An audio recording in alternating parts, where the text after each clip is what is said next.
been spending the last year making a tier list for Fire Emblem Fates Revelation. And to accomplish this, I've been doing deep dives into every character, since Rev has an extremely customizable and complex cast. But for a few of the units in the roster, there's not all that much to say.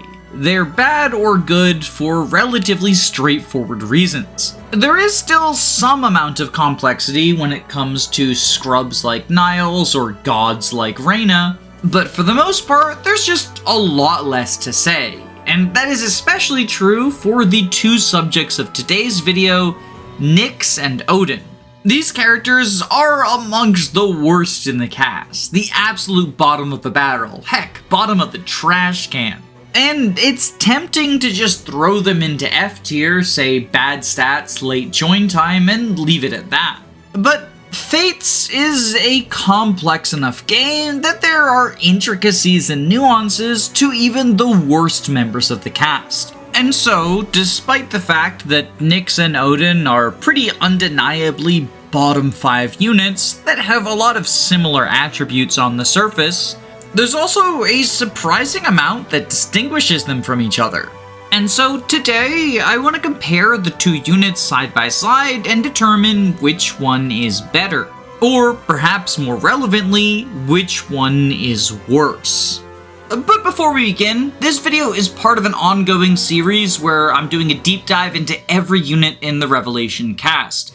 If you're interested in looking at some of the previous units I've covered, they are in a playlist linked below, and if you'd like to vote on who gets covered next, consider supporting me on Patreon, where $5 and above backers have the ability to vote on not only reviews, but other stuff affecting the channel. With that being said, let's dive into today's unit review. Let's start by looking at their stats. Both Odin and Nyx have pathetic bases for their join time. With 20 HP, 4 defense, and 8 resistance, Nyx is 1 or 2 rounded by every enemy on her join map, including the unpromoted diviners. And despite hitting on resistance, she struggles to deal meaningful damage to the enemy generals with her pathetic 12 base. But I think the deficit most worth highlighting is Nyx's pathetic skill stat of 5. Despite wielding tomes, the most accurate weapon type, Nyx's accuracy is downright abysmal. Before factoring enemy avoid, she can't even reach 100% with a fire tome, having to settle for 99 hit. Although realistically, her accuracy is usually lower than this because of enemy avoid. And unlike Nyx's damage output, her accuracy doesn't really improve with training. A 35% growth rate is just not where you want to be. It's obviously not impossible to fix Nyx's accuracy. Things like skills and forges go a long way even when your stats are not increasing. But hit rate will be a lifelong problem, which is not the case for Nyx's other most important stats, magic and speed, each of which will increase significantly if she's trained up. And a trained Nyx will effortlessly cap them. Odin, on the other hand, is the well-rounded mage. He's not phenomenal in any area, but he's also got good growth rates in all of them. This means, in theory, via reclassing you can sculpt Odin to whatever role your heart desires. Although, in practice, because his bases are so pathetic, Odin really isn't worth the effort. Your payoff is just a generic, underpowered unit.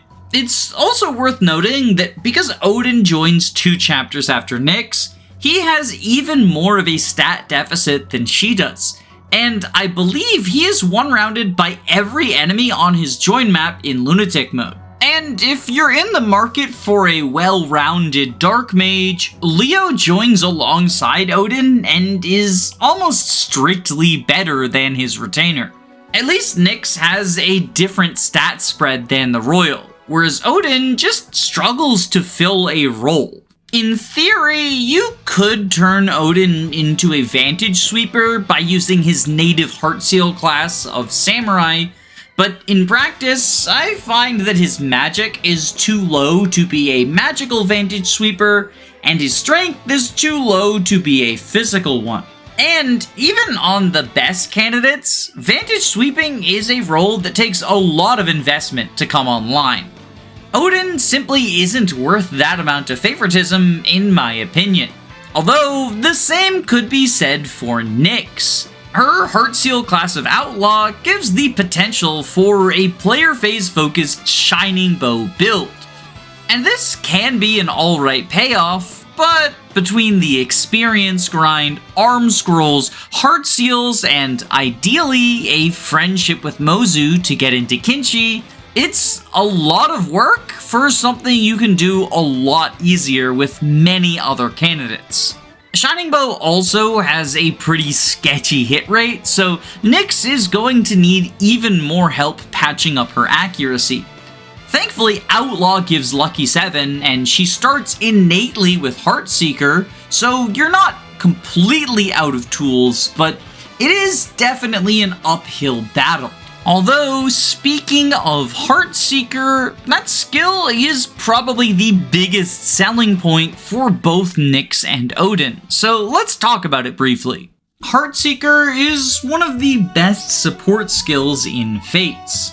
It gives any adjacent enemy minus 20 avoid, effectively buffing all of your allies' hit rate against them. This is obviously useful for training up inaccurate units such as Nyx, but it's also really good for dealing with dodgy enemies such as the Swordmasters and Master Ninjas that will plague you in Fallout. And there are several chapters where you need to confront enemies standing on forts, who will have a huge avoid bonus thanks to the terrain they're on. For a large number of players, Nyx is going to be the first Heartseeker user they recruit.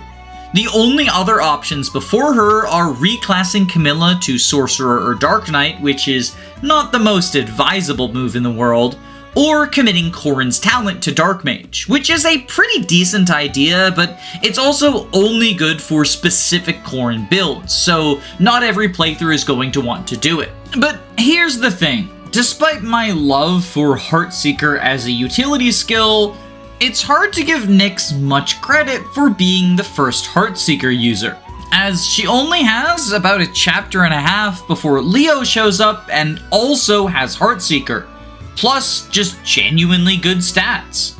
Odin is in an even worse situation since he actually shows up after Leo, so at the very least Nyx gets a couple of bonus points for helping your accuracy in chapters 15 and 16, but that's really not a huge deal at the end of the day. In fact, I would argue that the biggest utility Odin and Nyx provide is not Heartseeker, but instead the innate option to use them as bait on the maps where they are free deployed.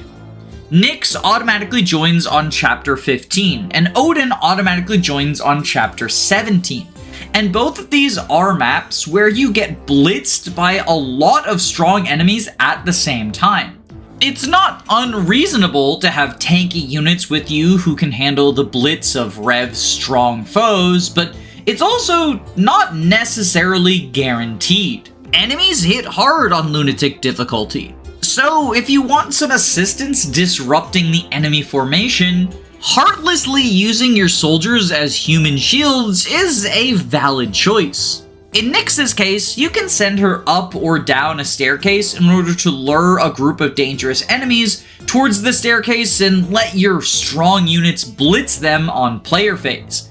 Meanwhile, in Odin's case, I like to send him and Niles, and depending on how cruel I'm feeling, potentially also Perry, all the way to the right-hand side of the map to lure some of the Paladins and Dark Knights out of position, while my main force tanks the ones that go to the left. Both of these maps have formations that can be difficult to stand up to on enemy phase, so if you're not planning on using one of the shitty Dark Mages long term, there's no real reason not to be an absolute monster and kill them off. As funny as it would be to just end the video on the suggestion that the best way to use these mages is to kill them, I do feel it is appropriate to take a deeper look at their support options, Because while Nyx and Odin themselves are not particularly stellar units, Dark Mage itself is an exceptionally rare class, so providing it to people is a valuable niche. Nyx is capable of providing Dark Mage to any of the male Norians, as well as Tsubaki, Hayato, Mozu, Effie, Charlotte, and Orochi. However, of these units, really the only ones that want it are Orochi and Hayato. Still, Hayato is probably the best mage in the game, so giving him access to the best magical class is certainly appreciated. Nyx is also capable of providing Dark Mage to Benny, which seems like an odd choice at first, but in combination with his personal skill, Heartseeker makes Benny into a -30 avoid bot, which is both a unique and powerful utility option. And Dark Mage has good mixed bulk, which leans into Benny's role as a powerful tank. Plus, with sword access, Benny can still output the same amount of damage he would in general, i.e. very little damage, because Benny has bad strength. The last sort of interesting support option Nyx has is marrying Niles. She doesn't actually give him access to any new classes since he already has Dark Mage, but since Nyx herself already has Outlaw, it means that their daughter, Nina, will have access to the Diviner class, which is kind of interesting, but honestly more useful in Conquest than Rev, since Diviner is far more accessible in the Golden route than it is in the Norian one. Odin, on the other hand, is able to give Dark Mage to every female Norian, alongside Laszlo, Niles, Hinata, Kagero, and Orochi. He can also support Leo, but since Leo starts out as a Dark Knight, Odin gives him the Samurai class line instead. This can be useful if you want to put Leo in a Vantage sweeping role, or simply wish to take advantage of the Nosferatu Vantage combo, but personally, I'm not high on either of these options. In my opinion, enemies in Rev have stats that are just too high to make the Vantage Nosferatu work the same way it does in Conquest. And while Vantage sweeping with Leo is certainly possible, it's not exactly what I would call plausible. It takes a lot of investment to get the build online, and there are plenty of units who fulfill the Vantage sweeper role much better than he does. As for Odin's other potential support buddies, Orochi of course appreciates access to Sorcerer, as do all magical units, but she can get it faster from Nyx, both because Nyx joins earlier and because a friendship is faster than a marriage. That means, for the most part, the only characters that want Odin marriage are Elise and Felicia. Rev Elise is not particularly stellar, just because she starts really underleveled, but Felicia is quite good, and so I consider him providing her with Dark Mage to be a benefit. Sure, Felicia can get it from her Flora friendship, but that comes way later. Odin marriage certainly isn't what I would call a fast way to access Dark Mage, but it's the fastest thing she can do other than marry Corrin. It's also worth noting that if they get married, Odin and Nyx provide each other with their Heartseal classes. But this isn't a huge deal. Odin doesn't really care about anything from the Outlaw line, and while Nyx in theory could use Samurai to access Vantage and Life and Death, in practice her accuracy is shaky enough that I don't like her as a Vantage sweeper. The main reason you might want to marry them is to boost Ophelia with Nyx's mom. And Nyx is a pretty good mom for Ophelia. She provides a lot of magic and speed, although she cuts down Ophelia's skill considerably. It basically turns Ophelia into a second, slightly better version of her mother. And the same is true of Hayato's daughter, Rajat, if he chooses to marry Nyx. Either of these marriages will take 7 maps, but in Rajat's case, at the very least, you can leave Nyx in the backpack role and just use Hayato, who is a good unit. Whereas if you want to get access to Ophelia via Nyx, you're going to have to use one of the underwhelming Dark Mages as something more than a pair-up bot. Although, speaking of pair-up bots, that's another piece of Nyx's utility I really appreciate. Her personal pair-up bonuses are entirely in magic and speed. At S rank, she gives 2 speed and 1 magic in addition to whatever you get from your class. As such, an Omnioji Nyx backpack is quite similar to the classic Berserker Charlotte strategy. And even if you don't manage to get Omnioji for Nyx, Sorcerer is a close second, just giving less speed. Odin, on the other hand, gives a more questionable mix of stats. At S rank, he gives 2 magic, 1 strength, 1 luck, and 1 skill. In addition to the stats kind of being all over the place, they're not particularly synergistic with each other. Magic and strength are things that rarely get desired by the same units. The best I can say is both skill and luck affect accuracy, but if you care about accuracy, you probably just want to use attack stance instead of guard stance. If you've been paying attention, you've probably noticed by now that in each and every category, Nyx has come out ahead. Usually it's with a very slight edge, and if we're being realistic, most teams probably aren't using either of them, but it's far easier to squeeze niche use cases out of Nyx than it is her male counterpart. I still believe both of these characters are F-tier units, but Nyx is at least higher within the tier ordering, so that's nice for her, I guess. I don't really have much else to say about these two characters, though.